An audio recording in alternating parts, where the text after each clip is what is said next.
Beloved brothers and sisters, good morning. We greet you from the seat of the Ecumenical Patriarchate. We are with you in spirit and prayer as you gather from all parts of the world, calling upon the God of life to lead us to justice and peace. The commitment of the Ecumenical Patriarchate to the vision of the World Council of Churches has always been unwavering. Indeed, our personal dedication to the World Council of Churches is evident in our extensive participation in executive roles and responsibilities over many decades. More recently, we spoke at the Council's 60th anniversary and addressed the last Central Committee in Crete in 2012.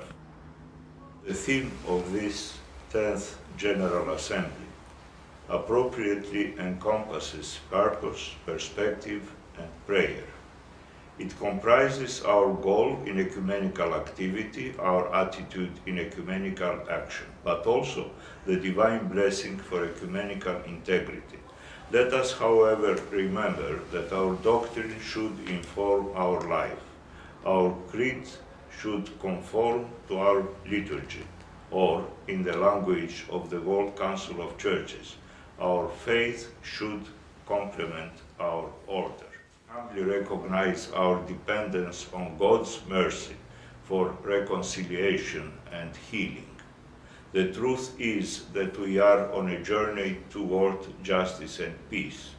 Ecumenism is rightly called a movement.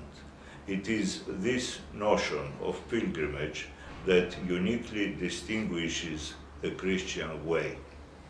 Therefore, dear participants, we are obliged to work toward visible unity. We must remember that communion, koinonia, is not just a sociological term describing the work that we do together. It is primarily a sacramental term defining our relationships as member churches. As such, the vision of koinonia should never be diminished or disregarded simply because it complicates our cooperation. As we consider the tasks before the Assembly and beyond Pусан, we have the following reflections to offer. First, we must never forget that our efforts are only instruments that serve the unity of the Church as the ultimate vision of the ecumenical movement and all its institutional expressions. Second, we welcome the initiative of the World Council of Churches to enlarge its membership. Then we recognize the new roles of the WCC within the rapidly changing ecclesial and ecumenical landscape, but we expect the Council, especially the Faith and Order Commission, to continue its multilateral theological dialogues and assist churches in their pursuit of visible unity. And finally, we wish to see greater common witness in our world, the ecumenical formation of our younger generation, relationships with the Roman Catholic Church and other non-member churches, namely in everything that promotes Christian unity and interfaith dialogue. Beloved participants of the 10th Assembly, may your encounter in Pусан be the source of renewal for our churches and our life together in faith, hope, and love. May it pave the way for respect and compassion toward every human being, so that all people may be welcomed and embraced as unique pieces of a sacred puzzle constituting the marvelous mystery of God's wonderful creation. May God bless this assembly and your deliberations.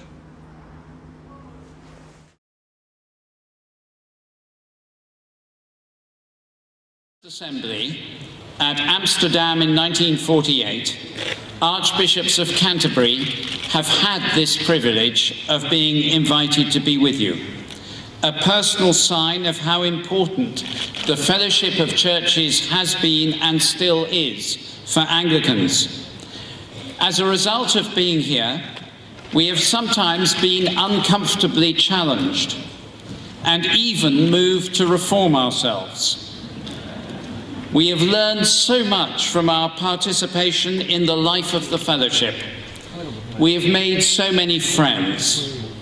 Friendship is the seedbed in which progress towards unity, the visible unity of the one holy Catholic and Apostolic Church, grows and flourishes.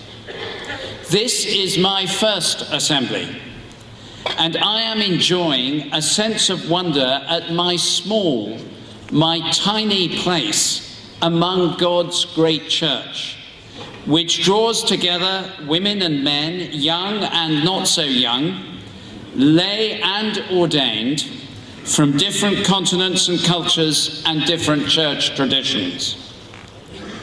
Being here together provides a fresh vision for me of that to which we are called. Together we renew our commitment to the ecumenical journey and to the ecumenical task. It is a task, I am reminded, that requires a stern renewal of determination if we are going to make progress. We cannot be satisfied while there is a lack of visible unity.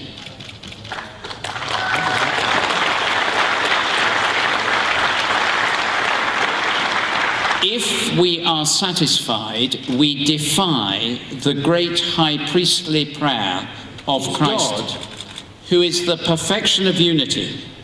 In God is the one Father, the one Lord, the one Spirit, who in Christ draws us into unity with God and with one another. And that is using the words of the Lambeth Conference of Anglican Bishops in 1920. We are to be one, visibly one, so that the world may believe. We are to be one so that the gospel we preach is not denied by the way we live in separation. We are to be one because we are more effective together than apart. We are to be one people worshipping one God, eating and drinking round the one table of the Lord. For that is Jesus' prayer for his disciples, then and for us now. The Fellowship of Churches in the World Council of Churches has helped us Anglicans to understand something of the unity that is God's gift and our calling. But so often we have made God's amazing and precious gift sound like an impoverished unity, the life of an inward-looking, self-absorbed community, only intent on self-preservation. Only institutions that are willing to lose their lives for the sake of the good news, the gospel, and for Christ, will find the life God offers. As Anglicans, as the World Council of Churches, we must die to live. When we look to God,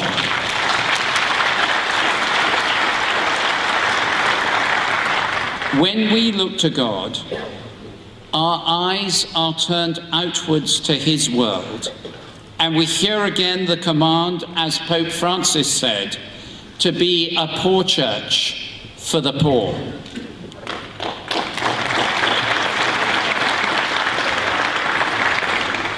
The true children of Christ act instinctively to love those who suffer as he loves us. If justice fades, hope faints. But when justice is loved and lived, the poor have hope and the whole world begins to sing. Our vision has to be of God and God's world, and the church made sense of in that perspective. The unity statement before this assembly tries to capture the vision. To fulfill that vision, we need a fresh confidence in the good news as the best way for every human being on the planet, a fresh spirit of grace to one another, and a fresh commitment to sacrifice all in the name of Christ for unity that reveals him. God of life, lead us together in unity, to justice and to peace. Amen.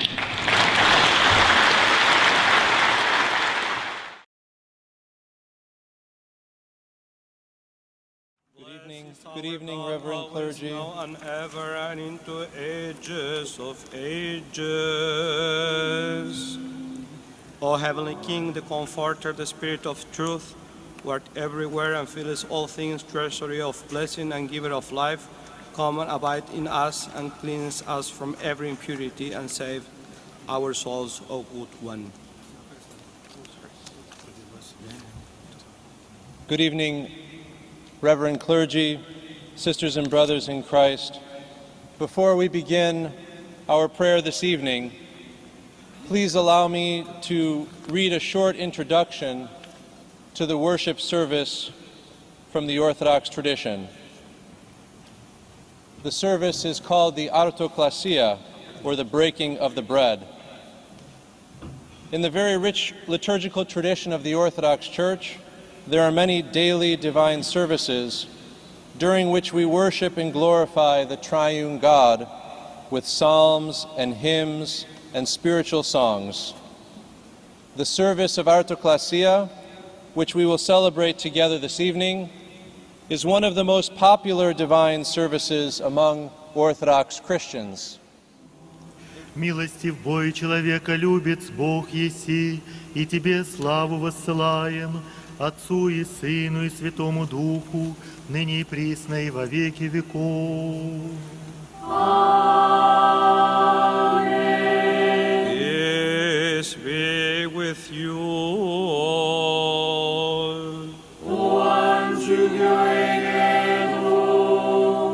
우리들의 머리를 주님께 숙입시다. 주여 당신께 숙이나이다. 세상을 불쌍히 여기시고 우리 영혼을 구원하소서.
Beginningless Father, and your all holy and good and life-giving Spirit, now and ever and into ages of ages. Amen.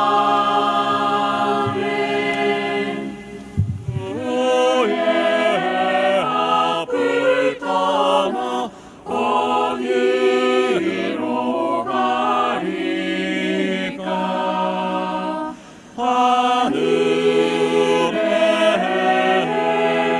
올라가도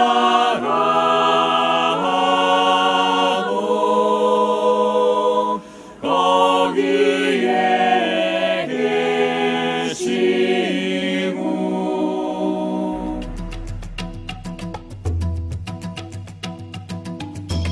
secretary of the World Council of Churches washed feet today.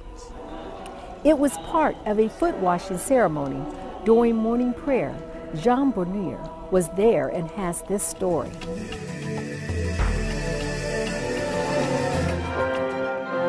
During the morning prayer on Friday, 8 November 2013, that the World Council of Churches, General Secretary Olaf led church leader to follow example of Christ. The scriptures say that on the last evening of his holy life, Jesus washed the disciples' feet.